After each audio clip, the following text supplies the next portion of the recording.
welcome to Varsity District 6A1 preview. I'm Ryan Aber, joined by Bob Prisbilla. Bob, what's the story of District 6A1 entering the season? I'm wondering if the Bombers are still the best team on the west side of the state. I'm not so sure. They might be, but because they got a lot of talent coming back, especially on the defensive side of the ball, where incredibly they actually took the most hits, but they still got enough talent coming back that they're going to be okay. And with quarterback Greg Austin and wide receiver Claude Donald, I think they got enough tools on offense to still make a pretty big run. And some guy named Flanders over there too makes a play or two every once in a while. That's James Flanders, guys. Yeah, we've got the line of them. I think this is the last one though.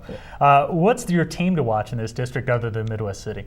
Edmond Memorial is a team that I'm very familiar with. I'm interested to see what happens now that they're expected to do something special. You know, last year with new coach Justin Meredith, you weren't sure how the pieces were all going to fit. They were 1-3, some doubts going on. They went 7 in a row, and in the quarterfinals against Jenks, they're tied 14-14.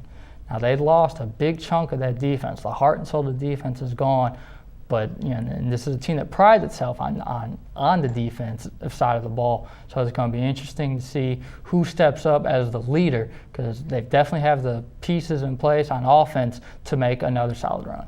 And what's a player that you're most looking forward to see in this district? The Putnam North Panthers have a lot of solid skill players, but one that I really want to see is Dre Holman. He's going to be a junior this season. He's already getting a lot of looks from major colleges.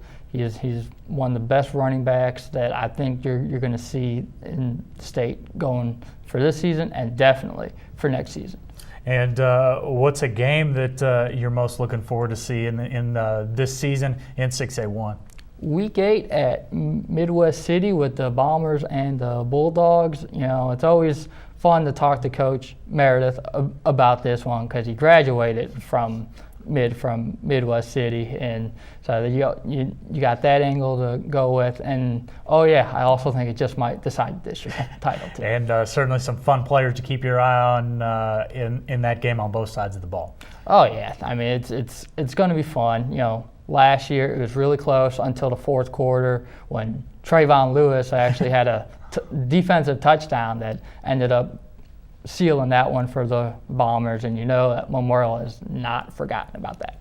Should be a fun one, Week 8 at Midwest City. Bob, thanks for joining us, and thank you. Check us out every day at newsok.com/varsity for the best high school coverage anywhere.